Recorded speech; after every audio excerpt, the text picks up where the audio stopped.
Nos habla que en 1913 Moseley descubrió la ley periódica para organizar los elementos químicos. Según la ley descubierta, los elementos químicos se deben ordenar en forma creciente su número atómico y luego de un cierto intervalo, las propiedades químicas de los elementos serán similares. Hay que marcar la secuencia correcta de verdadero o falso con respecto al elemento que se encuentra en el casillo, en la casilla número 20 de la tabla periódica. Ok, muchachos, nosotros sabemos que el elemento que ocupa en la casilla número 20 es el calcio, ¿ok? El calcio, lo ponemos acá, calcio 20, ¿no? Y vamos a poner pues su configuración electrónica.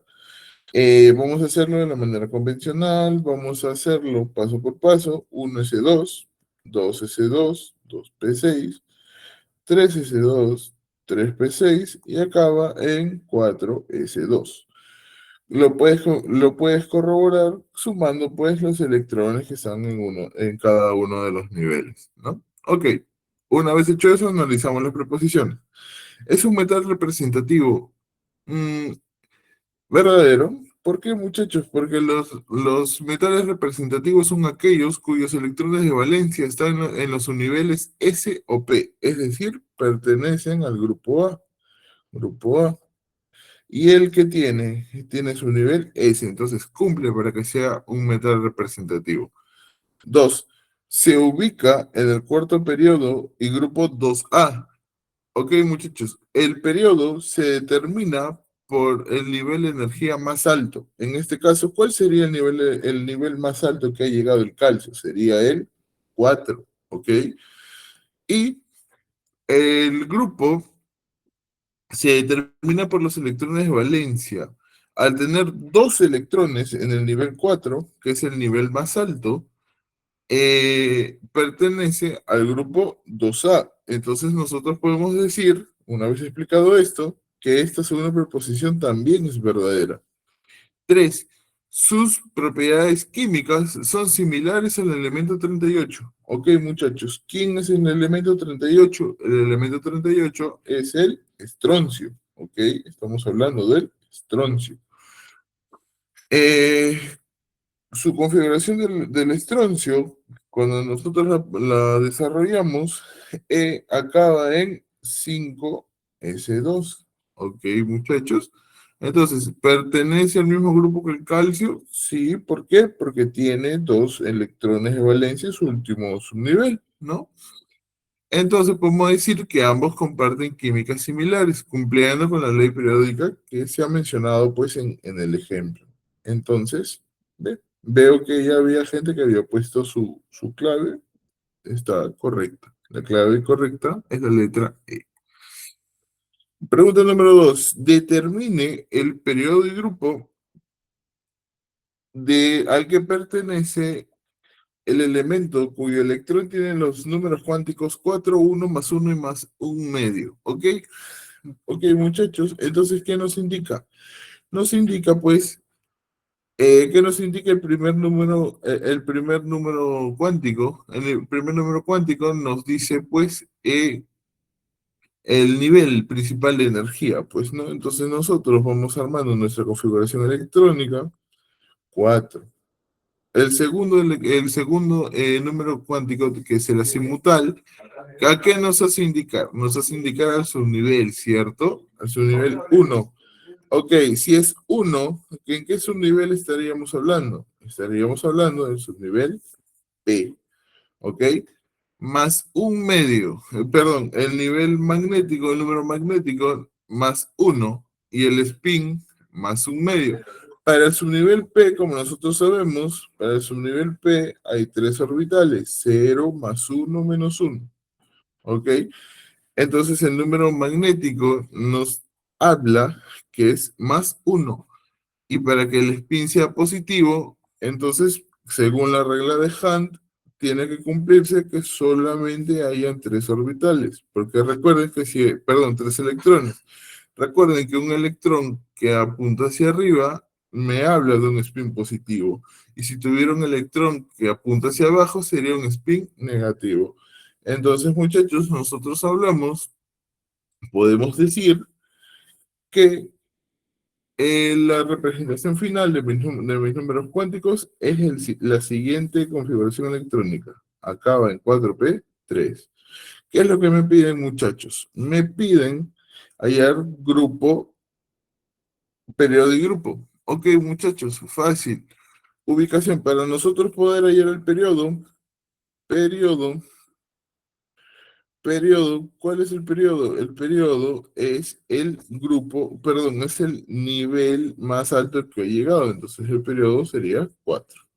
Profe, ¿cómo hay el grupo? Fácil, para elementos el bloque P, es decir, para elementos cuya configuración electrónica acaba en el subnivel P, el grupo se calcula sumando 10 más los electrones de valencia en este caso. En este caso, tiene la configuración externa de acaba en 4s2, 4s2, 4p3. Entonces, podemos decir que tiene 10 electrones más, sumando 2 y 3, serían 5. Entonces, el grupo es 15. 15. O también, si es que te preguntan la configuración electrónica antigua, la nomenclatura antigua, sería el grupo 5A. Ok, muchachos. Entonces la respuesta sería la letra B. Pasando con la pregunta número 3. La pregunta número 3 igual nos dice, pues no marque la alternativa que presenta la secuencia correcta de verdad o falsedad de los siguientes enunciados. 1. El radio atómico del magnesio es menor que del azufre. Falso, muchachos. ¿Por qué? Ahora les explico. En un mismo periodo, el radio atómico disminuye, acá le voy a poner, el radio atómico disminuye de izquierda a derecha, ¿ok? Eso acuérdense. Debido al aumento de la carga nuclear que atrae con más fuerza electrones hacia el núcleo. Por lo tanto, dicho esto, el radio del magnesio es mayor que del azufre. Esa es nuestra justificación. 2. El azufre es más electronegativo que el magnesio. ¿Eso qué dicen que es, muchachos? Eso es verdadero. ¿Por qué, profe? Porque la electronegatividad aumenta hacia la derecha, ¿ok? En un periodo, aumenta hacia la derecha, ¿ok? 3. La energía de ionización del azufre es mayor que la del magnesio. ¿Qué dicen, muchachos? Esto es verdadero. ¿Por qué, profe?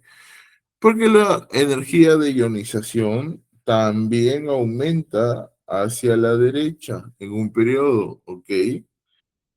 Debido a que el azufre tiene un radio más pequeño y una mayor carga nuclear efectiva, se requiere más energía para poder arrancarle un electrón. Pues no. Ese sería, ¿qué nos piden? Nos piden la verdadero o falso. Pues no, entonces nuestra clave sería la... Ok, muchachos, vamos con la pregunta número 4. Igual, nos habla que en el organismo es importante la presencia de 3 iones. Nos habla del sodio, potasio y calcio, ¿no? Que están en relación con la hipertensión arterial, cumplen, ya, listo. Nos piden características de estos iones, indique el número de preposiciones correctas. Ok, 1. El radio del calcio es menor que el radio del potasio, ¿ok? Entonces podemos decir, ambos iones Ambos iones son isoelectrónicos, es decir, ambos tienen 18 electrones, ¿sí? Sin embargo, el calcio, como podemos ver, como nosotros sabemos, el calcio tiene un número atómico mayor. ¿Por qué, profe? Porque el número atómico del calcio es 20 y el número atómico del potasio es 19, ¿ok? Al tener más protones, el calcio para atraer la misma cantidad de electrones, el núcleo del calcio compacta más la nube electrónica, resultando en un radio menor. Entonces, esto podríamos decir que es verdadero. Ok. Los iones sodio y potasio son metales alcalino térreos. ¿Ok, muchachos? Esto es falso, ¿ok?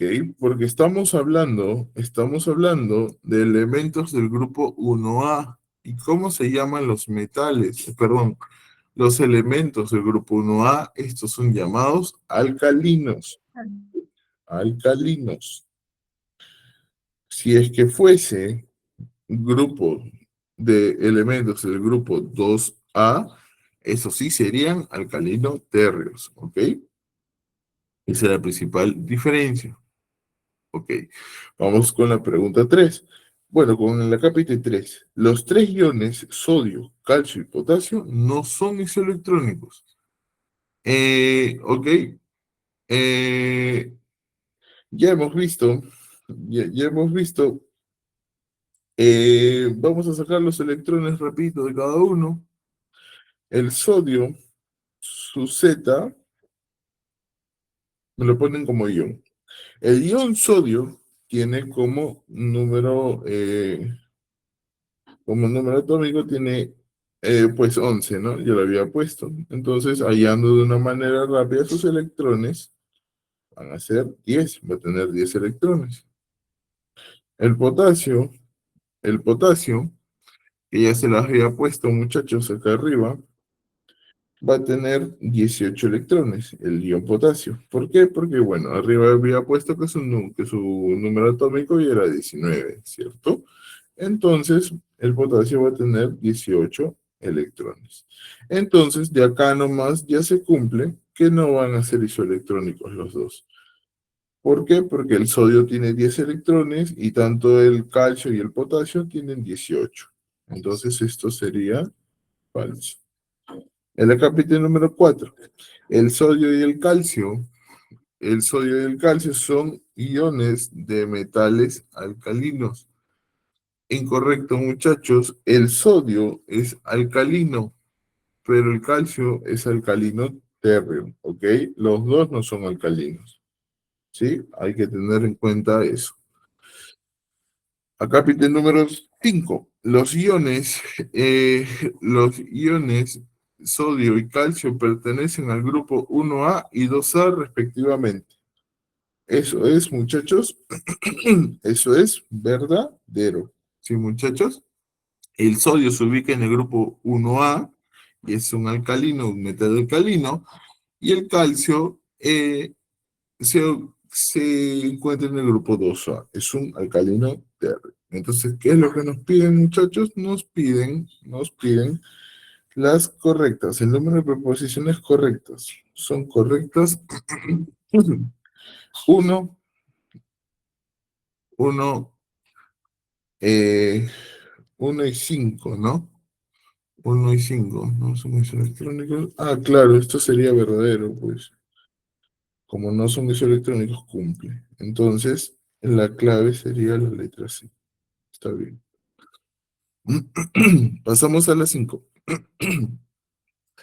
Los compuestos covalentes son sustancias formadas por átomos no metálicos, respectivamente. ¿Ok? Donde comparten electrones para alcanzar una configuración estable, ¿sí? Esas son preguntas de enlace químico y fuerzas intermoleculares. ¿Cuántos de los compuestos que se indican a continuación son covalentes? Ok, muchachos, recordemos teoría un poquito, ¿ok? ¿Cómo hablo cuando hablo de un compuesto que sea covalente? A ver, cuando hablo de un compuesto que sea covalente, son sustancias formadas generalmente por átomos no metálicos. No metálicos. Ok, no metálicos. Estos van a cumplir electrones para alcanzar estabilidad. Ok. Generalmente para cumplir la tan famosa llamada ley del octeto, regla del octeto. ¿Sí? Por el contrario, los compuestos iónicos,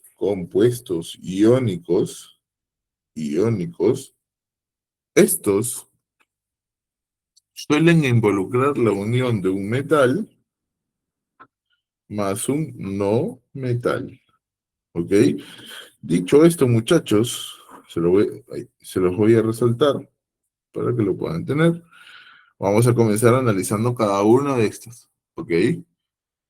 El, el primer compuesto, el primer compuesto, ¿qué les parece, muchachos? ¿Es iónico o es covalente? A ver, tenemos el óxido de sodio. Estamos juntando un metal, que es el sodio, más un no metal. Entonces, eso sería un iónico, ¿ok? Iónico.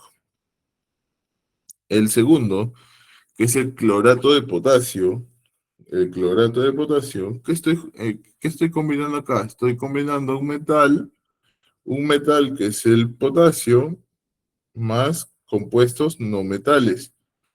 ¿Eso qué sería, muchachos? Eso sería también iónico.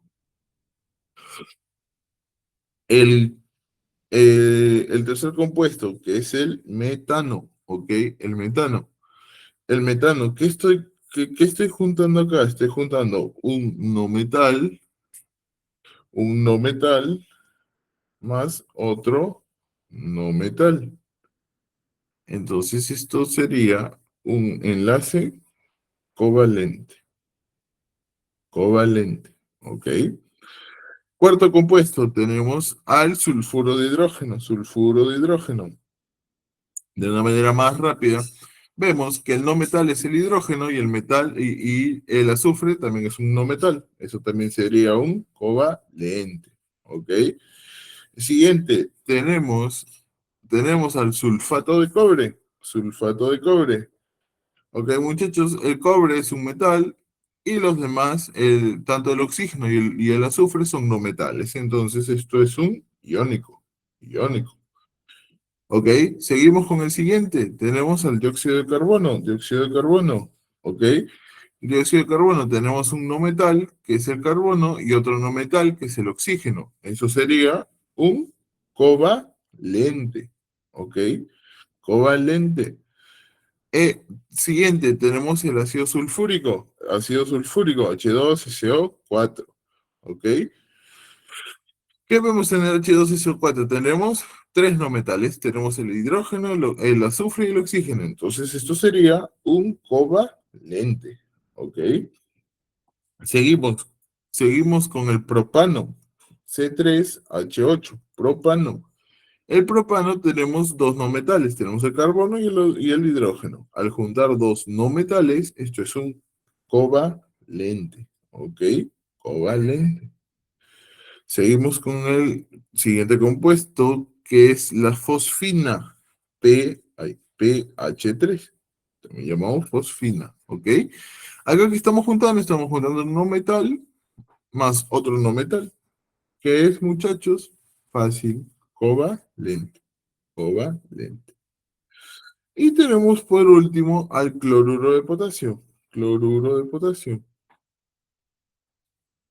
que estamos juntando un metal que es el potasio más un no metal que es el cloro, ¿ok? Esto sería un compuesto iónico. ¿Qué es lo que nos piden? Nos piden Nos pide cuántos de los compuestos que se indican a continuación son covalentes. Ok, muchachos, contamos. Uno, dos, tres, cuatro, seis. Esa sería nuestra clave, muchachos. Seis. Seis son covalentes. ¿Sí? En la pregunta número 6 dice, complete las siguientes proposiciones con respecto a los enlaces covalentes. ¿Sí? Nos dicen en el NH3, que es el amoníaco, se encuentran covalentes simples. Covalentes simples. Entonces, vamos a graficarlo. ¿Cómo sería, cómo sería la gráfica para el NH3? Aquí se los voy a poner. Ponemos al nitrógeno como elemento principal, ¿ok? Y a su vez vamos a graficar los tres hidrógenos que este va a tener a su lado, ¿ok? Cada enlace que da, cada Cada enlace que ustedes vean con un hidrógeno, eso representa un electrón de valencia. Pero nosotros sabemos que el nitrógeno tiene 5 electrones de valencia. Entonces, 2 me quedan libres. Por eso es que 2 los voy a poner aquí. 2 electrones me quedan libres. ¿Ok? Entonces, cumple que el nitrógeno tiene 5 electrones de valencia, que forma 3 enlaces simples con hidrógeno, porque este, y este son 3 enlaces simples, 3 enlaces simples, 3 enlaces simples, y presenta un par libre. ¿Un par de qué, muchachos? ¿Un par de qué? Un par de electrones. Porque, vuelvo a recalcar, lo voy a poner de morado, al nosotros hablar que el nitrógeno tiene 5 electrones, tengo 1, 2, 3, 4 y 5. Ahí están representados mis 5 electrones. Profe, y si es que yo ya grafiqué los enlaces, entonces debo poner todos los electrones que me falten ahí como libres. Sí, nunca te olvides de hacer eso, porque al final son preguntas que te pueden quitar puntos. ¿Ok? Vamos a graficar el ácido carbónico. El ácido carbónico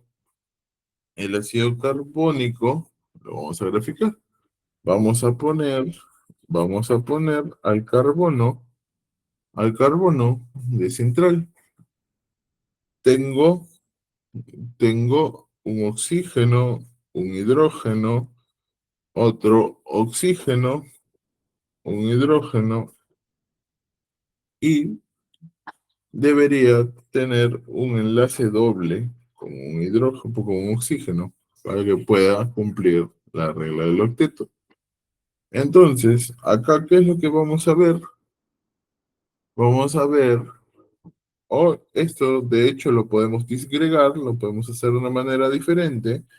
Esto lo podemos juntar como compuestos OH, compuestos OH.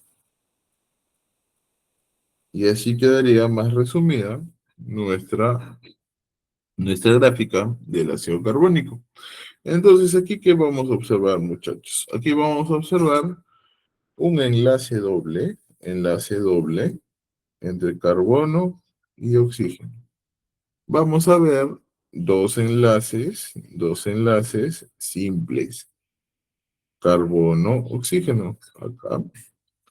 Y vamos a ver dos enlaces simples, dos enlaces simples, dos enlaces simples, oxígeno, hidrógeno, porque aunque no esté graficado esto, este OH está, el oxígeno con el hidrógeno están juntos por enlace simple. ¿Ok? Y por último, vamos a graficar el acetileno. ¿Qué es el acetileno? El acetileno eh, es pues una estructura que está compuesta de la siguiente manera. Vamos a poner el acetileno, que es el C2H2, vamos a graficarlo de la siguiente manera.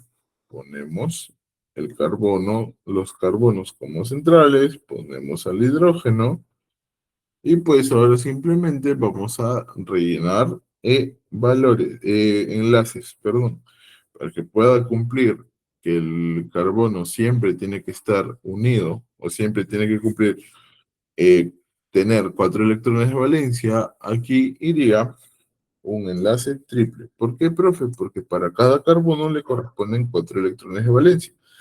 Si yo veo a este carbono de acá, veo que 1, 2, 3, 4 cumple con sus 4 electrones de valencia, igual que el otro carbono. ¿Sí? Lo he hecho solamente para poder cumplir su estructura.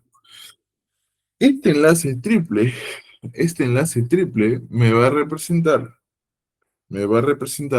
un enlace sigma, y me va a representar dos enlaces pi, enlace pi, ¿sí? Es decir, es un enlace triple y conclusión, solamente posee un enlace triple, ¿ok? Listo, muchachos. Entonces, una vez terminado con hacer la estructura, respondemos las siguientes preguntas. En el NH3 se encuentran enlaces covalentes simples. ¿Cuántos enlaces simples habían? Habían tres, ¿ok? Tres, tres. En el H2CO3 presenta múltiple, presenta, presenta, presenta un enlace múltiple. Es este enlace doble. Presenta un enlace múltiple. Y en el C2H2 se encuentra un solo enlace covalente que es triple, triple, triple. ¿Ok? Y entonces nuestra clave sería la letra C. Pasamos con la pregunta 7. La pregunta 7. ¿Qué nos dice la pregunta 7? Nos dice, las estructuras de Lewis son diagramas de puntos que muestran los electrones de valencia y los enlaces entre los átomos de una molécula o ion. Con respecto a la estructura del ion ClO3, ion anión ClO3, indique con verdadero o falso las preposiciones siguientes. Considere eh, que los átomos cumplen la ley del octeto. Ok, muchachos, ¿cómo sería? Vemos la número uno, la estructura del ion clorato presenta un enlace pi. Ok, muchachos, entonces vamos a graficar el ion clorato. Ion clorato. A ver. Entonces simplemente pues vamos a poner los electrones de valencia. Ponemos a mi cloro y alrededor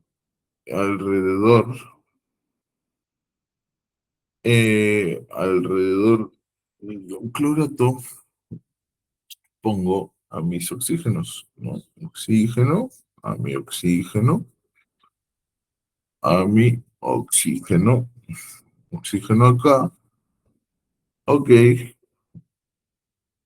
hay un oxígeno, y como es un ion, pues obviamente tengo que tener un ion negativo, pues no. Y obviamente como está dando uno, como está dando un ion, como está dando un electrón, perdón, se representa por otro oxígeno. Entonces, qué es lo que tenemos que hacer? Simplemente tenemos que rellenar pues los siguientes enlaces. ¿Ok? Ya hemos hecho la estructura básica, ya hemos distribuido los electrones que aparecen cargas formales elevadas. ¿Ok? Entonces, para que pueda cumplir la regla del octeto, eh, tu, tu, tu, tu, cloro, tengo que poner aquí un enlace, y he puesto un enlace simple acá, acá iría otro enlace simple, acá iría otro enlace simple, ok, acá iría un enlace simple, acá iría un enlace doble, y estos dos serían enlaces dativos. Ok, dicho eso, vamos a seguir. Obviamente que para cumplir el octeto, el cloro se ha colocado un centro con par libre y tres enlaces simples. Ok, listo. Análisis de la estructura. La estructura del ion clorato presenta un enlace pi. Falso, porque bajo la regla del octeto todos los enlaces en esta estructura son simples. Falso. Ok. Se presentan dos enlaces dativos. Verdadero. ¿Qué es un enlace dativo, muchachos? Para que el cloro, con 7 electrones de valencia, comparte electrones con 3 oxígenos sin pasarse de 8, debe formar un enlace covalente normal con el oxígeno que trae la carga extra y dos enlaces dativos, que son estos dos de acá, que se representan mediante una flecha, donde el cloro aporta el par completo con los otros dos oxígenos neutros. Entonces esto sería verdadero. Y la pregunta número 3, la estructura del ion clorato presenta enlaces múltiples. Y enlaces múltiples, yo diría Yo diría que sí, porque aquí está pues nuestro enlace doble para que pueda tener para que pueda cumplir la regla del octeto. Entonces, nuestra clave en este caso sería la B. Ok, muchachos, ahora hablamos de la pregunta número 8. La pregunta número 8, ok, ¿qué nos habla? Un enlace puente de hidrógeno es una fuerza de atracción entre un átomo de hidrógeno unido a un átomo muy electronegativo, como oxígeno, nitrógeno, flúor, y otro átomo electronegativo con un par de electrones no enlazados. Indique las sustancias que presentan interacciones moleculares enlaces puente de hidrógeno en sus estados de agregación condensados. Ok, muchachos, como nosotros sabemos, para que exista un puente de hidrógeno o un enlace de hidrógeno, el átomo de hidrógeno debe estar unido fácilmente por la nomenclatura, pues no, H-FON, flúor, oxígeno, nitrógeno. Ok, vamos a analizar las siguientes sustancias. Ok, hidrógeno, ácido carbónico, el hidrógeno va a estar unido al oxígeno en los grupos hidroxilo. Entonces, sí va a presentar enlace puente de hidrógeno. Enlace puente de hidrógeno. De hidrógeno. El metanol, o también llamado CH3 o H, el hidrógeno está unido directamente al oxígeno del grupo funcional alcohol. Pues obviamente, pues no, va a estar unido. Entonces también va a presentar, sí, enlace puente de hidrógeno. De hidrógeno. El ácido nítrico es un oxácido donde el hidrógeno va a estar enlazado a uno de sus oxígenos, ¿no? Sí, entonces también va a presentar puente de hidrógeno. Puente de hidrógeno. Y por último, tenemos al etanol. Al etanol. Y aquí ocurre algo en específico. El etanol, aún así teniendo oxígeno e hidrógeno, no va a tener pues puente de hidrógeno. Y ahorita lo vamos a demostrar. Puente de hidrógeno. Ok, muchachos, entonces nos queda representar al etanol para poder terminar de explicar esta pregunta. El etanol, en la estructura del etanol, pues obviamente vamos a poner nuestro elemento central, que en este caso sería el carbono. Entonces vamos nosotros rellenando pues todo lo demás. No tenemos un oxígeno, tenemos acá el grupo CH3, tenemos acá para que se pueda cumplir que el carbono tiene 4 electrones de valencia, tendría que ser un enlace doble con el oxígeno, ay, me salió chueco, el oxígeno, y encima el oxígeno también debe cumplir, entonces el oxígeno tiene pues un par libre. Entonces, acá muchachos, ¿qué se necesita para un puente de hidrógeno? Ya lo había explicado. Se necesita dos condiciones. Tener un hidrógeno unido directamente a flúor, oxígeno o nitrógeno. Y en este caso, el hidrógeno, ¿a qué está unido? Está unido a un carbono. Por lo tanto, aquí no existe puente de hidrógeno. No existe puente de hidrógeno. Este es el único caso en los ejercicios que no cumple. Entonces, ¿cuántos hay? La respuesta sería uno, 2 y 3. Y esa sería nuestra respuesta. Pasamos a uno de los temas más pesados, engorrosos que puede haber en la química, que es nomenclatura inorgánica, ¿sí? Porque es un montón. Vamos paso a paso. Los óxidos se obtienen de la reacción de un elemento con el oxígeno. Se clasifican en básicos y ácidos. Los básicos son la unión de un metal y el oxígeno. Y ya, a ver, ¿qué nos piden? Nos piden hallar la fórmula de un óxido básico y un óxido ácido. ¿Ok? En teoría, en teoría, un óxido básico y un óxido ácido, también llamado como qué, muchachos, llamado como anhidrido, ¿ok? No se olviden de eso, anhidrido. Un óxido básico es básicamente un metal más el oxígeno, ¿ok? Y un óxido ácido es un no metal más el oxígeno, ¿ok? Listo.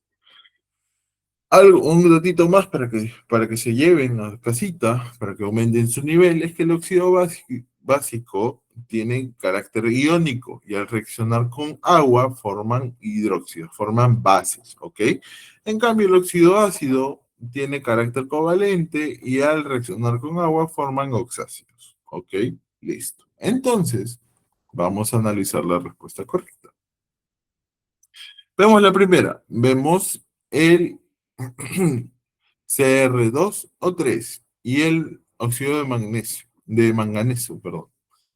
Eh, Cabe mencionar, por ejemplo, tenemos acá una excepción que es bueno detallarla. Tenemos en este caso a un anfótero.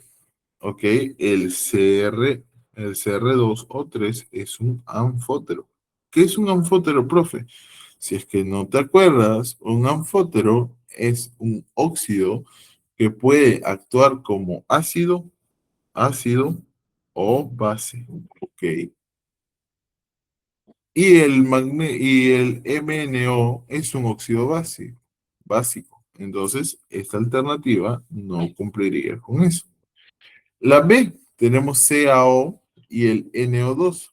Aunque el CaO es básico y el NO2 es ácido, el NO2 es un óxido doble o mixto, o sea, es un óxido que también es complejo. ¿Sí? Esto cumple, ¿sí? Vamos a dejarlo por ahí. Vamos a dejar por ahí nuestra respuesta. Vamos a seguir viendo nuestras claves. Na2O y el CO, Na2O, perdón, es básico, pero el CO, también conocido como monóxido de carbono, es un óxido neutro, es decir, no reacciona con el agua para formar ácidos. Por lo tanto, nosotros podríamos también descartar esta alternativa. ¿Ok? Vemos la alternativa D. El, el hierro es un metal de transición. Estamos hablando del Fe2 o 3. El hierro, como nosotros sabemos, ya lo dije, es un metal de transición. Su unión con el oxígeno forma un óxido básico, que es el óxido férrico. Entonces tenemos un óxido férrico. Y tenemos el SO2, que es un óxido ácido, es el anhidrido sulfuroso, ya que sabemos que el azufre es un no metal y pues al unirse con el oxígeno forma un óxido ácido que es muy reactivo. Entonces, dicho esto, toda la teoría que les he dicho, que también tienen que ver con sus reacciones, esta alternativa cumpliría un poquito más clave. ¿Ok? La E. El BaO2 y el CO2, ok, el BaO2 es un peróxido,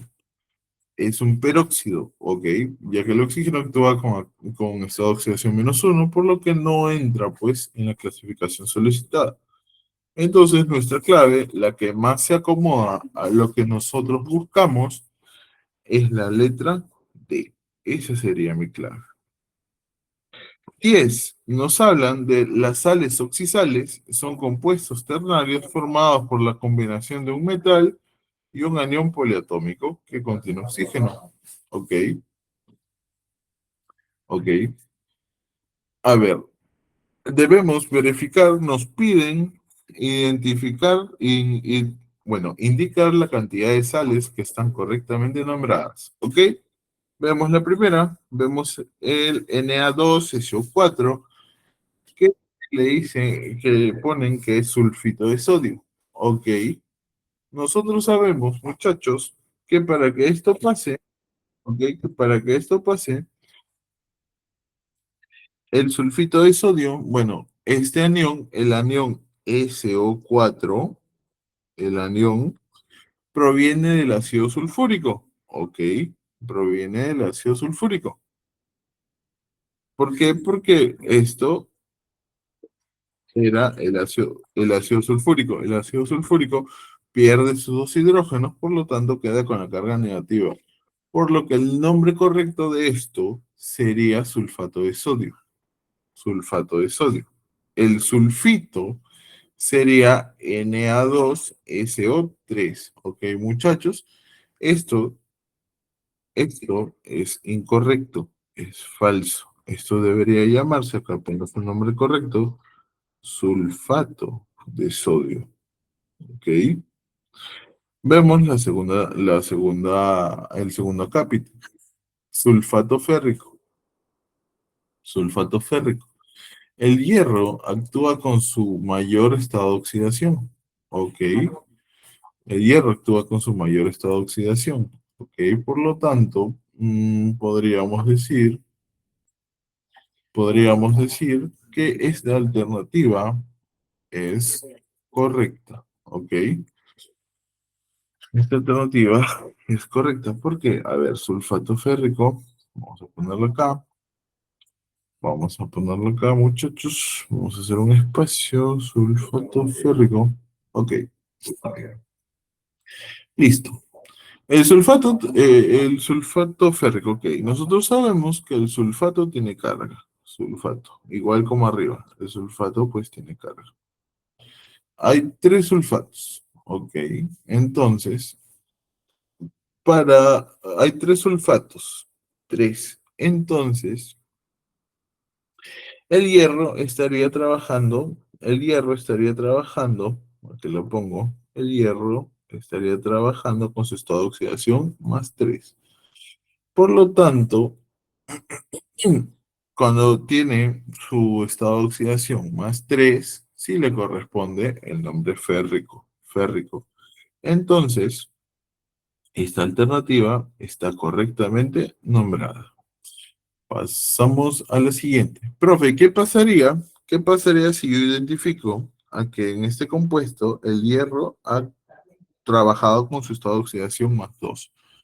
Pues cambiaría el nombre a sulfato ferroso. ¿Ok? Sulfato ferroso, que es un compuesto que se utiliza para el tratamiento de la anemia. ¿Sí? Tenemos al nitrato de potasio, también llamado KNO3. ¿Cuál sería su anión en este caso? En este caso, su anión sería el NO3 con una carga negativa. El cation es el potasio, entonces nitrato de potasio, el nitrato de potasio está correctamente nombrado. Tenemos al siguiente compuesto, que hallamos nosotros el anión sería HSO4 con una carga negativa. Es lo que se llama, pues, un bisulfato, ¿no? Ambos, bisulfato. Entonces, a nosotros, al ponerle el potasio, reemplazamos el ion y podemos ponerle, pues, ponerle otro color, ponemos el potasio adelante, por lo cual se puede llamar hidrógeno sulfato de potasio o también conocido como hidrógeno sulfato de potasio. Cualquiera de los dos nombres está correctamente dicho. Esto sería correcto. Y por último, tenemos al bicarbonato de calcio, ¿no? Supuestamente que nos dicen, entonces vamos a hallar nosotros primero el anión. ¿Cuál sería el anión, muchachos? El anión sería HCO3, con una carga negativa. Hasta acá, esto se llama bicarbonato. ¿Ok? Bicarbonato. Entonces, nosotros, al poner el calcio, por encima, por antes de nuestro ion, este calcio adopta el estado de oxidación o el estado de valencia del calcio, que en este caso sería 2. En este caso sí cumpliría que es bicarbonato de calcio. ¿Ok? Por lo tanto, esta también es verdadera. Entonces, ¿qué es lo que nos pide? ¿Qué es lo que nos pide? Nos pide hallar la cantidad de sales que están correctamente nombradas. Y como vemos, la respuesta sería 4. ¿Ok? 4. Seguimos. La 11, que nos dice, en relación a los compuestos siguientes, tenemos dos compuestos. ¿Cuál proposición es incorrecta? Ok, muchachos, vamos a resolver esas preguntas. En relación al primer compuesto, que es el Fe, voy a ponerle otro color. Vamos a poner, bueno, de este color mejor, para que se pueda diferenciar con las preguntas. El FeSO4. En esta sal oxisal, pues primero hay que hallar el anión, pues, ¿no? El anión ha sido el SO4, ¿no? Negativo, que simplemente se ha usado, a ver, ti, ti, ti. Este SO4, este SO4 de acá, proviene, proviene del ácido sulfúrico. Entonces nosotros podemos decir que nuestro anión va a ser el anión sulfato. El anión sulfato, que es el SO4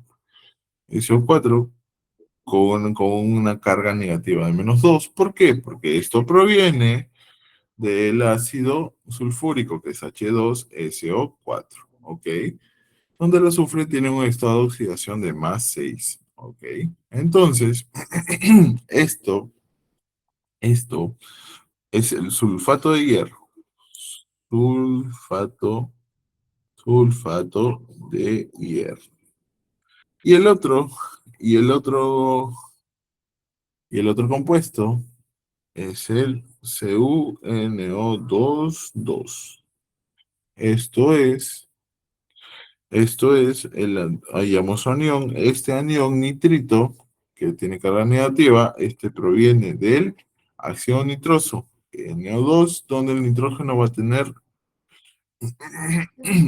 tener este, o el nitrógeno va a tener un estado de oxidación de +3. Entonces le damos nombre, este compuesto se llamaría el nitrito cúprico. ¿Por qué? Porque está el cobre, pues, ¿no? Antes de que todo. Entonces analizamos cada uno de los compuestos. ¿Cuál proposición es incorrecta? ¿1 y 2 son sales oxisales? Sí. 1 es sulfato de hierro 2. Sí. 2 es nitrito cúprico. Sí. El H2SO4 y el Fe o H2 dan origen al compuesto 1. Sí. Ya está desgregado. El estado de oxidación del azufre en 1 es menor que el estado de oxidación del nitrógeno en 2. ¿Qué les dije, muchachos? Que el estado de oxidación del azufre en este caso, en este problema, era +6. Y en este caso, el estado de oxidación del azufre también, ¿no? No, del nitrógeno es +3. El estado de oxidación del azufre en 1 es menor que el estado de oxidación del nitrógeno en 2. Falso. Esa sería nuestra preposición incorrecta. Ok. Vamos a la pregunta número 12. Cierto oxácido de fórmula HX, ASY o Z se deshidrata formando un óxido ácido heptatómico. Heptatómico. Determinar la atomicidad del poliácido tipo tri del arsénico sabiendo que actúa con el número de oxidación del ácido inicial. Ok. Triatómico, heptatómico. Ok, muchachos. ¿Qué nos quiere decir? Que se deshidrata formando un óxido heptatómico. Heptatómico, su nombre mismo lo dice, de 7 átomos. Los óxidos del arsénico pueden ser, a ver, nosotros hablando del arsénico, nosotros podemos decir que ambos tienen como eh, número de valencia, tiene 3, tiene 5. Por lo tanto, los óxidos del arsénico pueden ser AS o 3 o puede ser el AS2 o 5, AS2 o 3. ¿Por qué, profe? Porque para formar un ácido simplemente el elemento cambia su electrón de valencia pues con el oxígeno, pues, ¿no? En este caso, el estado o el número de valencia del oxígeno siempre va a ser 2, pues, ¿no? Simplemente se intercambia. Entonces, por lo tanto, el óxido que se va a usar es este de acá. ¿Por qué, profe? Porque si sumamos sus valores, 2 más 5 da 7. Cumple con lo que me pide, que es un óxido ácido heptatómico. ¿Ok? Por eso es que vamos a usar el mayor estado de oxidación del arsénico, que sería 5. ¿Ok? Ya hemos hallado el óxido ácido heptatómico. ¿Ok? Ahora, ¿qué sigue? Determinar la fórmula del poliácido tipo tri. Esto es considerado un ácido condensado que contiene 3 átomos del elemento no metal central. Entonces, ¿cómo sería? La fórmula general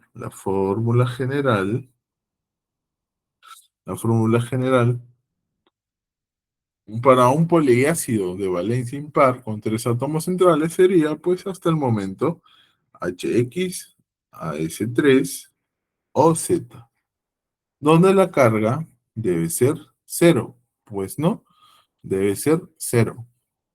Ok. Entonces, para los poliácidos de elementos, como el fósforo y el arsénico, la fórmula más común resulta resulta de la condensación de los ácidos metacorrespondientes. Entonces, entonces sería, sería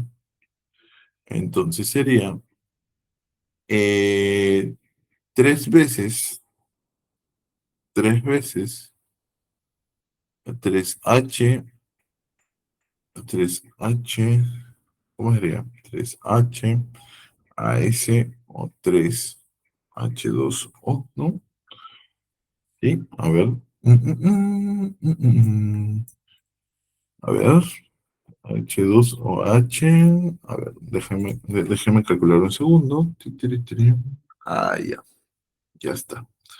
Ok, muchachos. Entonces, hemos llegado hasta este punto. Hemos llegado a este punto. ¿Ok? El oxácido correspondiente, el oxácido correspondiente que nos va a servir para esto, según fórmula, ya que ya hemos hallado que el arsénico está trabajando con el, con el número de carga o el electrones de valencia 5. Ahora vamos a formar, y hemos hallado eso, ¿sí o no? Ahora vamos a hallar, a formular el poliácido tipo tri, que nos dice la pregunta, pues no. En la nomenclatura, en la nomenclatura, vamos a partir, vamos a partir de, eh, de tres cosas. Vamos a partir de, vamos a partir del oxácido correspondiente al arsénico con su estado de oxidación más 5. El oxácido, si nosotros formamos el oxácido, nos va a quedar H3, ASO4, ¿ok? Entonces, para formar el poliácido tipo tri, nosotros vamos a partir de este oxácido de acá. Oxácido, ¿ok? Oxácido, ¿ok? Ok, en la nomenclatura tradicional nos hablan, por ejemplo, meta, piro, tri. Meta, ¿qué significa, muchachos? Meta significa que hay una molécula menos de agua. Piro, 2, tri, 3. Entonces partimos de esto. Partimos de 3 veces la molécula del oxácido, que sería H3, arsénico O4. ¿Qué nos queda? ¿Qué nos queda de resultado? Nos queda H9. ¿Por qué 9, profe? 3 por 3, 9.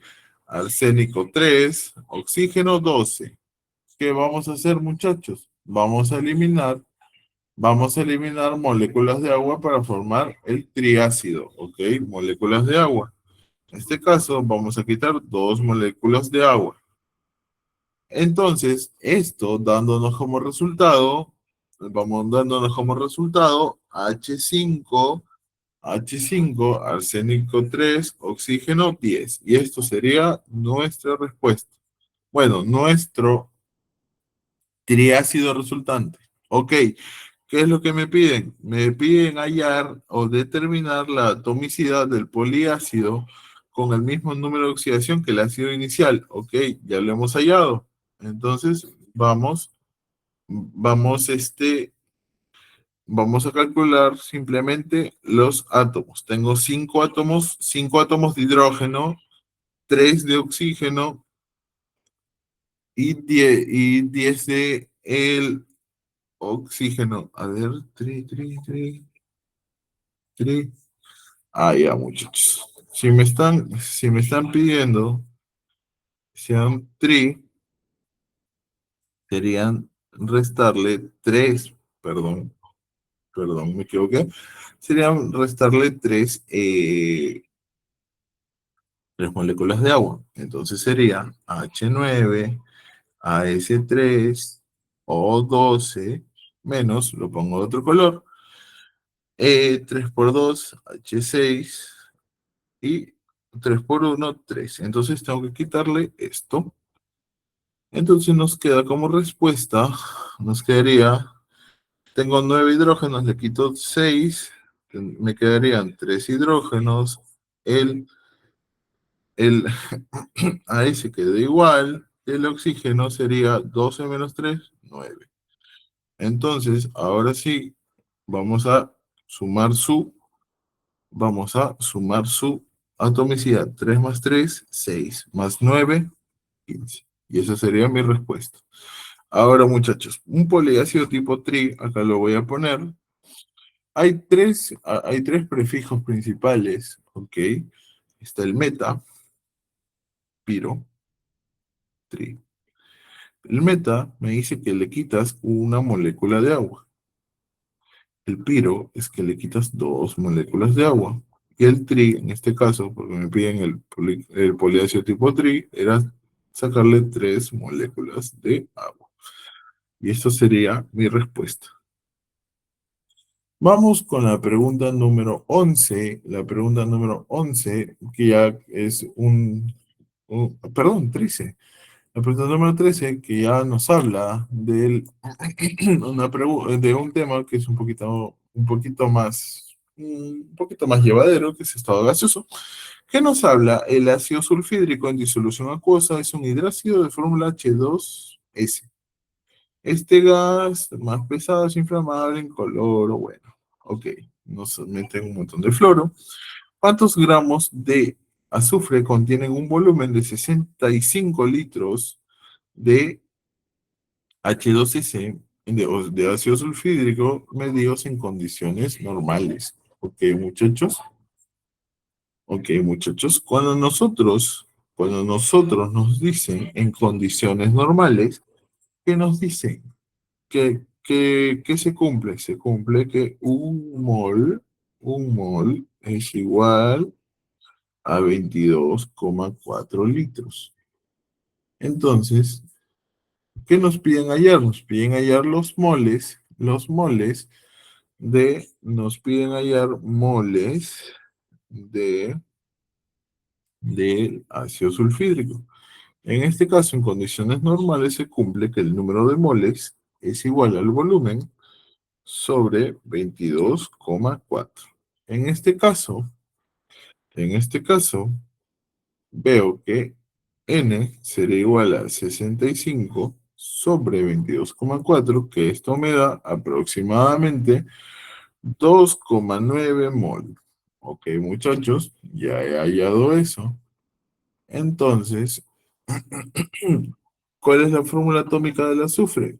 Fácil, muchachos. Nos piden hallar la respuesta final, nos piden hallar cuántos gramos de azufre, ¿sí? De azufre.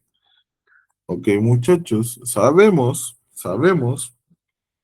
por dato que el azufre, la masa atómica del azufre, va a ser 32 gramos mol. En este caso, tenemos 2,9 moles de azufre.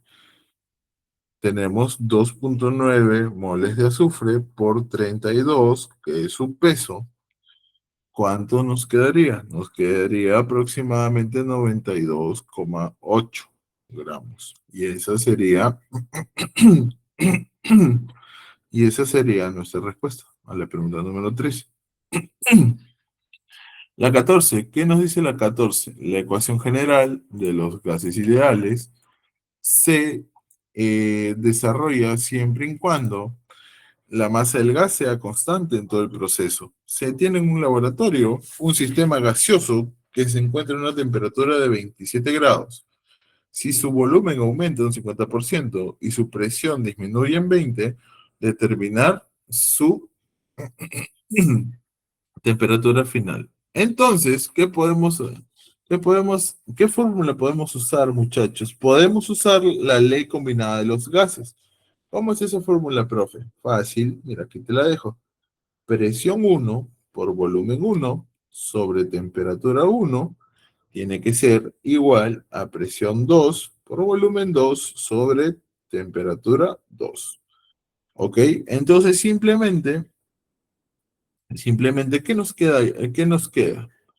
Vamos a convertir la temperatura inicial. Nos habla la temperatura inicial, que es 27 grados centígrados. Y nosotros tenemos que convertirlo. ¿Convertirlo a qué, profe? De Celsius a Kelvin. Para trabajar con gases, siempre usamos Kelvin, perdón. ¿Y cómo lo transformamos a Kelvin? Simplemente le sumamos 273, que en este caso podemos hallar que la temperatura 1 va a ser 300 Kelvin. ¿Ok? Ahora vamos a interpretar los cambios. Por ejemplo, si el volumen uno, si el volumen uno, a ver, nos dice que el volumen aumenta 50%, ¿cierto? Entonces, si inicialmente era B1, entonces podemos decir que el volumen 2 es igual al volumen uno más 0,5 del BI. Entonces podemos decir que el volumen 2 es igual a 1,5 B1. ¿Por qué? Porque está aumentado 50%, ¿cierto? Y la presión disminuye un 20%. Entonces, podemos decir que el P2, que es mi presión 2, es igual al 0,8 de la presión 1. Entonces, simplemente vamos a reemplazar todos estos datos en la ecuación. ¿Ok? Vamos a reemplazar todo esto en la ecuación. Esto, vamos a ponerlo acá, a poner todos los datos. Presión 1 por volumen 1, presión 1 por volumen 1 presión uno por volumen uno sobre 300 es igual a presión 2 que es 0.8, 0,8 presión uno por volumen 2 que es 1.5 volumen uno sobre temperatura 2 que es lo que al final, lo que me van a mandar a ver, ¿ok? Entonces, me queda B1 sobre 300 es igual a 0.8 por 1.5 es 1.2 P1, ¿ok? Sobre T2. Profe, ¿de dónde sale esto? Simplemente he multiplicado estas dos cosas, estas dos cositas.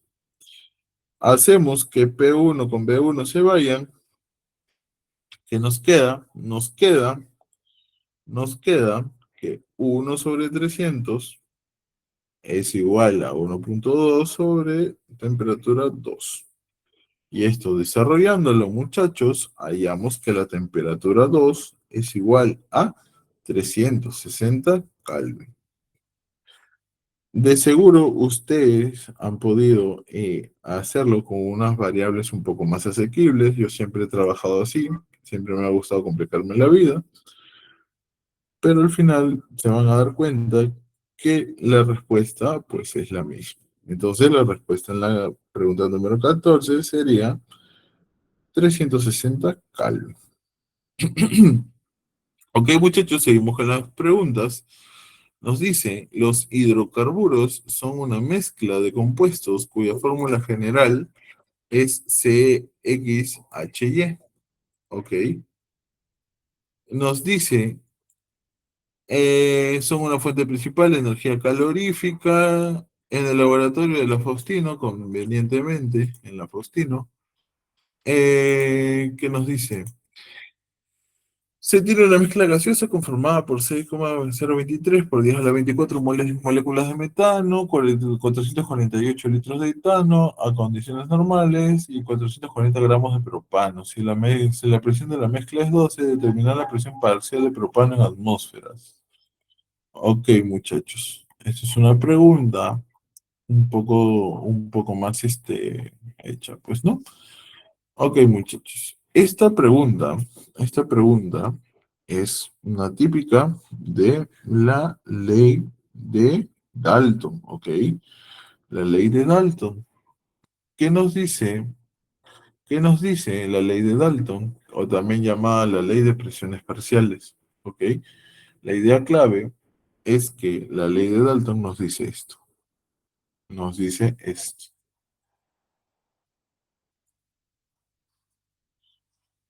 ¿Ok? Esa es la ley de Dalton. ¿Dónde PI va a ser la presión parcial del gas. XY va a ser su fracción molar. Y la P total, obviamente, va a ser la presión total. ¿Ok? Ok, muchachos. Ya nos dan que hay 6,023 por 10 a la 24 moléculas, ¿cierto? Moléculas. Y nosotros sabemos que un mol, acá le voy a poner un mol, es igual a 6,023 por 10 a la 23 moléculas. Moléculas. Entonces vamos a hallar el número de moles que hay. Número de moles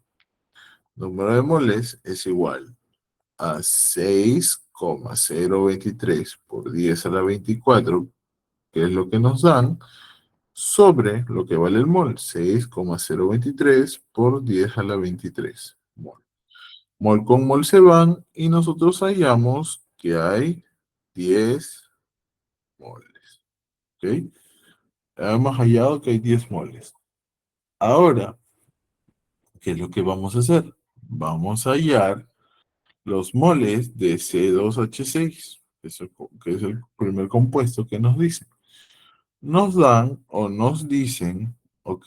Nos dicen que hay 448 litros de etano. Etano, ¿ok?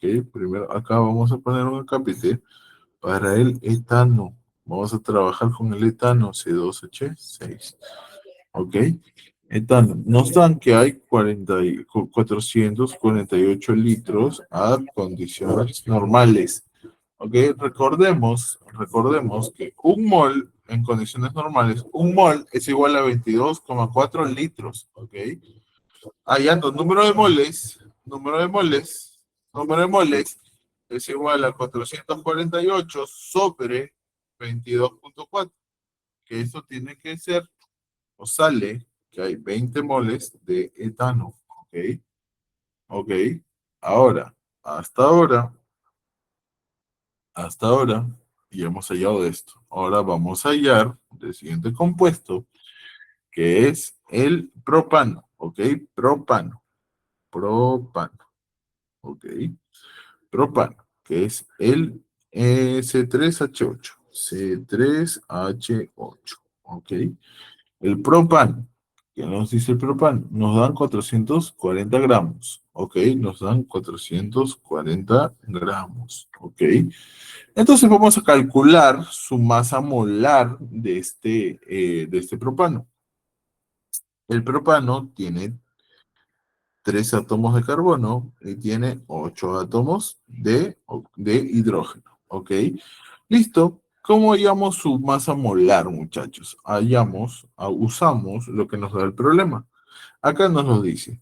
Su, su su peso del carbono es 12. 3 3 por 12, porque nosotros queremos hallar cuánto es su peso total. 3 por 12. ¿Y cuánto pesa el hidrógeno? El hidrógeno pesa 1, ¿ok? 1. 3 por 12 es 36. 8 por 1 es 8. Entonces, si sumamos, sabemos que el propano tiene un peso de 44 gramos.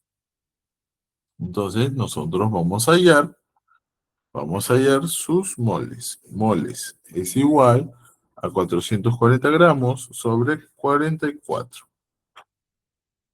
400, lo que nos da el problema, y 44, que es lo que pesa. ¿Ok?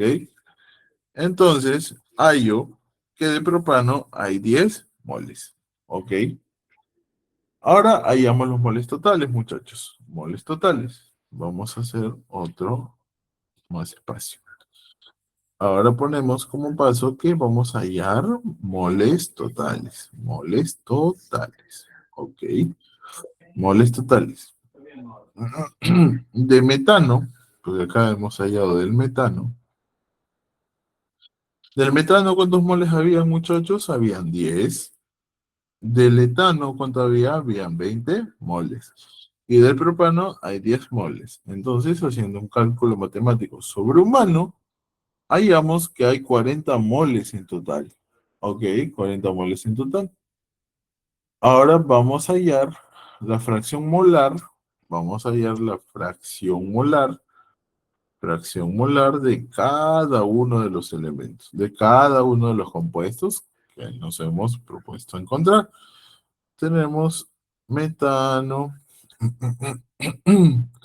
metano. Ah, no, pero nos piden propano, pues no. ¿Para qué vamos a hallar eso? Sí, la misma pregunta nos está pidiendo del propano. Ahora hallamos la fracción molar del propano, que es lo que nos pide la pregunta. Ok, nos pide eso. Vamos a hallar que la fracción molar de propano es igual al mol es igual, fracción molar es igual a los moles de propano sobre los moles totales. Moles totales. En este caso, ¿cuántos moles de propano tengo? Tengo 10 moles. En este caso tengo 10 moles. ¿Y cuántos moles eran en total? 40. Entonces, la fracción molar va a ser 0,25. ¿Ok? Entonces, en este caso, En este caso, vamos a hallar o vamos a usar de una vez la ley de Dalton. La ley de Dalton. La ley de Dalton. ¿Qué nos dice la ley de Dalton? Nos habla de una presión total. La presión total que nos la dan como dato, que es 12 atmósferas. ¿Ok? Entonces, aplicamos simplemente la fórmula que les había mencionado acá. ¿Ok? La ay, me confundo. La presión del propano es igual a la fracción molar del propano, que ya lo he hallado acá, 0,25, por la presión total, que nos la dan como dato, que es 12. Y en este caso, nuestra respuesta multiplicando nos va a salir 3 atmósferas. Y esta va a ser nuestra respuesta, 3 atmósferas. ¿Sí? Me toma un poco más de espacio para que se pueda entender. ¿Ok? Ok, muchachos, pasamos a la pregunta número 16. La pregunta número 16 que nos habla. La atmósfera de Marte está formada principalmente por dióxido de carbono. Si una muestra de 17,6 gramos de este gas es atrapado por el Mars Exploration Rover en un recipiente de 8,2 litros a 7 grados centígrados, determine la presión en atmósferas, la presión en atmósferas que ejerce dicho gas en el recipiente. Y nos dan datos. ¿Ok? ¿Ok? En primer paso, vamos a hallar los moles de dióxido de carbono. Nos dan, nos dan, a ver, vamos a ver si nos dan el espacio acá. Moles, en primer lugar vamos a hallar acá. Hallamos número de moles, dióxido de carbono. ¿Ok? Entonces, el problema nos da que hay una muestra de 17,6 gramos. ¿Ok? Nosotros vamos a hallar la masa molar del dióxido de carbono. Masa molar. El dióxido de carbono tiene una molécula de carbono que pesa 12 y dos moléculas de oxígeno que pesan 16, ¿no? Entonces sería 12 más 32, sale 44 gramos, que es su presión molar. Entonces, hallamos el número de moles, en este caso el número de moles, que sería 17,6, que es lo que me dan, sobre 44, que es lo que pesa, dándome como respuesta 0,4 mol. ¿Ok? Ya hemos hallado eso. Ahora, ¿qué es lo que tenemos que hacer? Convertimos la temperatura a Kelvin, ¿ok? No se acuérdense de eso, muchachos, que cada vez que trabajamos con gases, se trabaja con Kelvin, ¿ok? ¿Cuántos grados centígrados nos han dado? Nos han dado, si mal no me equivoco, nos han dado 7 grados centígrados. 7. ¿Cómo lo convierto a Kelvin? Le sumo 273 dándome 280. ¿Ok? Ya muchachos, entonces simplemente aplicamos nuestro tan famoso y tan querido pavo ratón. Pavo ratón. Pavo ratón. Ok, muchachos, ¿qué es la presión? ¿Qué es la presión? La presión es lo que me piden hallar. Presión por volumen, que es 8,2 litros, es igual R. R, cuando trabajas en atmósferas, vale 0,082 por la temperatura, que es 280, por el número de moles, que es 0,4, que es justamente lo que hemos hallado. ¿Ok? 8,2, 0,82, listo. Entonces, haciendo un cálculo sobrehumano, hallamos eh, que la presión, va a ser 1,12 atmósferas. Y esta va a ser nuestra respuesta a la pregunta número 16. ¿Ok, muchachos? Esto ha sido. Simplemente tienes que ver qué datos tienes, qué datos no tienes para poder aplicar lo del pavo ratón. ¿Sí? Esta es una pregunta típica, clásica. Y ahora vamos con el segmento final de esta guía de repaso. Vamos a hablar de reacciones químicas y cinética, ¿ok? Vamos a comenzar con la pregunta número 17. Los compuestos comerciales más importantes de fósforo son el ácido fosfórico y sus sales, que son llamados fosfatos. La mayoría de los compuestos fosforados se utilizan como fertilizantes. Los compuestos fosforados se utilizan también para aclarar las soluciones de azúcar de remolacha. Bueno, el fósforo blanco se usa en la elaboración de veneno, listo. Nos dan una reacción y nos piden el estado de oxidación del fósforo en el reactante es. Ok, muchachos, vemos que el enunciado presenta esta pues reacción química, pues, ¿no? Y nos piden el estado de oxidación del fósforo en el reactante. Ok, ok, muchachos, ¿cuál es el reactante? El reactante es este de acá. Este de acá es el reactante. Ok. Ok, muchachos, simplemente tenemos que determinar el estado de oxidación. Entonces tenemos P2H4, que es el reactante. Regla del hidrógeno, muchachos. El hidrógeno, en compuestos formados por no metales, el hidrógeno siempre va a actuar va a actuar generalmente con su estado de oxidación más uno, ¿ok?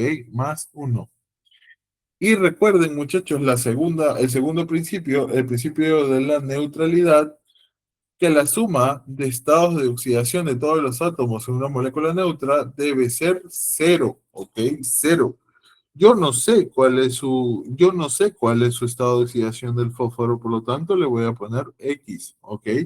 Entonces, dicho esto, tengo 2 por X más 4 por uno. Esto me tiene que dar cero, porque este es el principio de la neutralidad para poder yo eh, encontrar el estado de oxidación. Sería 2x más 4 es igual a cero. 2x pasa al otro lado, perdón, 4 pasa al otro lado, y hallo, rompiéndome el cerebro, hallo que el estado de oxidación del fósforo en este caso sería menos 2, siendo esa mi respuesta. Ok, muchachos, paso a la siguiente pregunta. La energía de activación de una reacción de la energía que se requiere para que los reactivos formen el complejo activado, el cual evoluciona formando los productos. Marca la alternativa que mejor refiere lo que ocurre durante la reacción cuyo dicho evento se representa mediante un diagrama de energía potencial. Ok, esto es cinética química, es teoría. Vamos pues a ver clave por clave. La energía de los productos es mayor que la energía de activación. Es incorrecto. Por ejemplo, nosotros podemos decir que la energía de activación es una diferencia de energía, ¿ok? Mientras que la energía de los productos es un valor absoluto, que generalmente el pico del diagrama, que esto es un diagrama, siempre tiene más energía que los productos. Es decir, la energía de activación siempre va a tener mucho más energía, más energía. Esto sería falso, ¿ok? La alternativa B, ¿qué nos dice? Todas las sustancias tienen energía de reacción positiva. Falso. Recuerden, muchachos, que la energía de reacción, o también representado por un triangulito de la H, puede ser positiva. Esto se da en reacciones endotérmicas,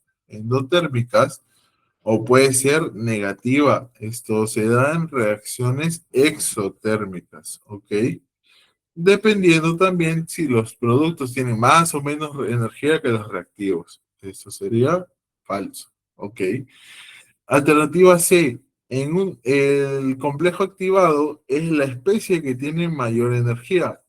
Esto es verdadero. Acá, así como lo estaba explicando en la alternativa A, la energía, la energía de activación, o también llamado cero, ¿no? Energía de activación es la barrera energética mínima que los reactivos deben superar para transformarse en productos, ¿ok? Una vez alcanzado ese nivel de energía, se forma una estructura transitoria y altamente inestable conocido como complejo activado, que es lo que me habla el problema. En esta alternativa, ya que esto se representa mediante un diagrama, el complejo activado, a ver, lo voy a poner acá, el complejo activado, siempre va a estar en la cima de la curva, ¿ok? Esto significa que es el estado con mayor energía potencial de todo el proceso, pero también mayor energía, pero también tiene mayor inestabilidad, ¿ok? Es donde hay mayor inestabilidad, en lo cual la especie química puede evolucionar sobre los productos o regresar a los reactivos, ¿ok? Esto sería verdadero, ¿ok? Pero vamos a ver las dos claves faltantes. La velocidad de reacción es directamente proporcional a la energía de activación. Falso, muchachos. La relación es siempre inversamente proporcional. Inversamente proporcional. ¿Ok? Cuando mayor sea la energía de activación, la colina, es decir, esta curva va a ser más alta y más lento va a ser el proceso. ¿Ok? Esto es falso. El complejo activado es la especie que tiene menor energía. Como ya he explicado, es exactamente lo contrario. Es la especie con máxima energía en el perfil de la reacción. ¿Ok? Esto sería falso. Entonces, ¿cuál sería mi respuesta? Mi respuesta sería la letra C. Listo. Vamos con la 19. La 19, ¿qué nos dice? El óxido de bario se usa como recubrimiento para cátodos calientes y en tubos de rayos catódicos. Otro uso del óxido de bario, ok. Identifique la secuencia de verdadero o falso respectivamente. Ok, ok. Nos dan la siguiente, pues la siguiente fórmula, la siguiente reacción.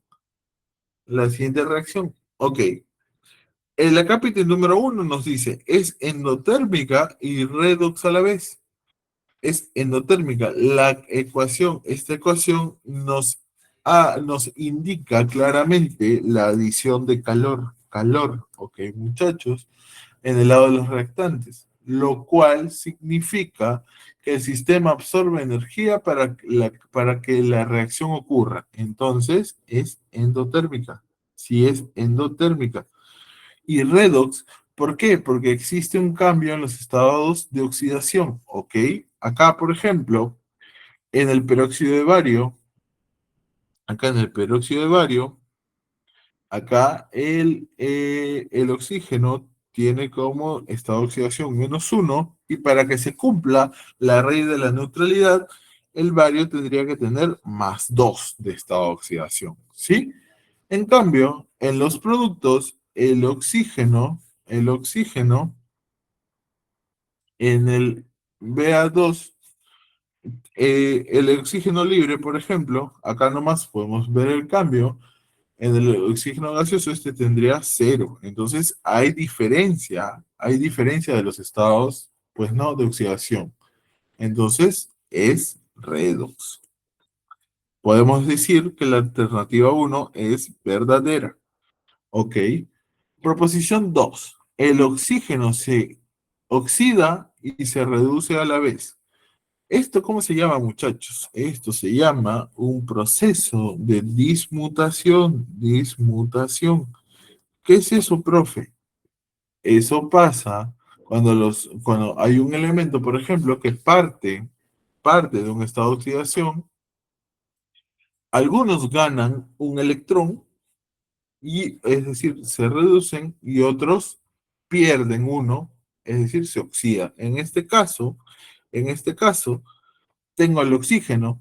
al oxígeno, cuyo valor, cuyo estado de oxidación ha cambiado de -1, acá tengo un oxígeno en 0, y acá en el Ba2 el oxígeno tiene -2 y el bario también tiene +2, ¿ok? -2, a ver. ¿Por qué -2, profe? Porque si el bario cumple con el +2, el oxígeno tiene que ser -2 para que se pueda neutralizar, para que la carga sea nula. ¿Ok, muchachos? Entonces, el oxígeno se oxida y se reduce a la vez. Esto también es verdadero. ¿Ok? Proposición 3. En el proceso se transfieren 2 moles de electrones. ¿Ok, muchachos? A ver, vamos a balancear esta ecuación. Vamos a balancear. A ver, para balancear esta ecuación serían 2, 2, 1. ¿Estaría balanceado? Sí, está balanceado. Ok. Para producir un mol de oxígeno se requieren 2 electrones, que es cada oxígeno del peróxido que va a perder un electrón. Simultáneamente, otros 2 electrones son ganados por el oxígeno que pasa de -1, pasa a -2 en estos 2 moles de BaO, ¿no? Por lo tanto, efectivamente se transfieren 2 moles de electrones por cada mol de oxígeno formado. Entonces, esto también es verdadero. Y la 4 nos dice, la suma de coeficientes en la ecuación balanceada es 3. En este caso, sería falso. ¿Por qué, profe? Porque tengo 2 y 2 son 4. Y acá, aunque no haya nada, esto es como si fuera 1. Sería 2 más 2 más 1. Sería 5. Entonces, esta sería falsa, siendo mi respuesta correcta la letra A.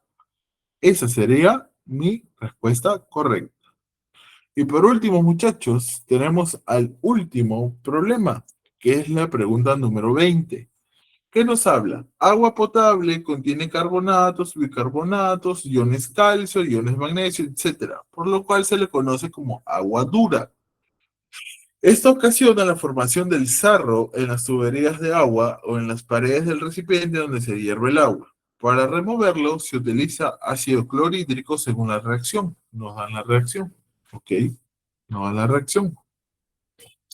Una forma de comprobar que realmente se está removiendo el sarro es reconocer el desprendimiento de dióxido de carbono, que al reaccionar con el hidróxido de calcio forma nuevamente carbonato de calcio. Respecto de lo expresado, determina el valor de verdad de las siguientes proposiciones. 1. Si el agua dura contiene sales de carbonato de magnesio, al reaccionar con ácido clorhídrico produce la sal aloidea cloruro de magnesio.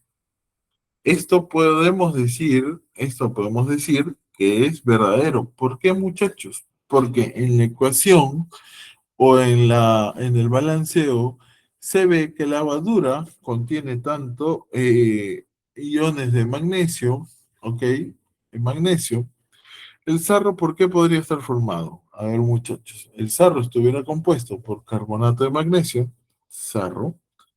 Podemos decir que el sarro puede estar conformado por carbonato de magnesio, carbonato de magnesio. ¿Cómo sería su representación, profe? Sería esta, muchachos, CO3.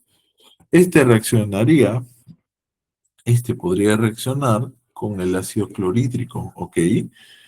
De forma análoga al carbonato de calcio, produciendo, dándome como resultado el cloruro de magnesio, que sería magnesio Cl2. ¿Ok? Y esto sería una sal aloidea. ¿Ok? Entonces, podemos decir que esto es verdadero. ¿Ok? Si el agua dura contiene sales de carbonato de calcio, que es esto de acá, dice que reacciona con ácido clorhídrico, me forma una sal aloidea. Entonces, podemos decir que esto es verdadero. 2. Para conocer el dióxido de carbono, la ecuación química es la siguiente. Nos dan otra ecuación en la que describe correctamente el gas, cómo este gas va a reaccionar, pues, ¿no? Va a reaccionar con el hidróxido de calcio para precipitar nuevamente el carbonato de calcio. A ver, vemos la reacción para que el dióxido de carbono haga precipitar al carbonato de calcio. Para conocer el dióxido de carbono, la ecuación química es la siguiente. Esto también sería verdadera, muchachos. Verdadero, si se cumple lo que dice. 3. Los causantes del sarro son sales oxidales, donde la carga catiónica se debe a los metales del grupo 2A. La naturaleza de los sales y metales del grupo 2A, el sarro se forma, ok, otra vez hablamos del sarro. El sarro, ¿por qué se forma, muchachos? Se forma por carbonatos, y se forma también por bicarbonatos, ¿ok? ¿Qué son sales oxidales? ¿Qué es una sal oxidal, muchachos? Sal oxidal. Una sal oxidal es aquella que contiene oxígeno en su interior. Los responsables de estas sales son dos iones principalmente, son dos iones, el ion calcio y el ion magnesio, los cuales efectivamente sí pertenecen al grupo 2A. 2A. ¿Cómo se llaman el grupo 2A, muchachos? Para que no se olviden, se llaman los alcalinos térreos. ¿Ok? Entonces, nosotros, una vez explicado esto, podemos decir que la proposición 3 es verdadera. ¿Ok? 4. La sumatoria de coeficientes en la ecuación que representa la remoción del sarro es 5. 5. ¿Ok? Entonces, muchachos, ¿qué es lo que tenemos que hacer? Tenemos que hacer el balanceo de esta reacción, ¿ok? Le voy a copiar un poco más grande para poder trabajar mejor, ¿ok? Se hace L2 más H2O más dióxido de carbono. Ok, muchachos, para balancearla, a ver, para balancearla, puedo poner acá 2, coeficiente 2, 2, ¿no? Claro, si es que yo pongo acá 2, ya todo estaría balanceado, pues, ¿no? Uno, 1 y acá uno. 2, claro, claro, si yo le pusiera un 2 acá, está balanceado. Entonces vamos a sumar los coeficientes, que sería uno más 2 más uno más uno más uno. Esto me da como resultado 6. ¿Y qué me dice la proposición? Que la suma de estos coeficientes es 5. Esto es falso, muchachos. Entonces, ¿cuál sería mi clave? Mi clave sería la alternativa E. E, muchachos. ¿Sí? Espero que haya sido de su agrado este repaso, espero que hayan podido llevarse algo y ahora pues los dejo con el profesor Diego para que puedan comenzar su repaso de biología. Muchas gracias, muchachos. Gracias.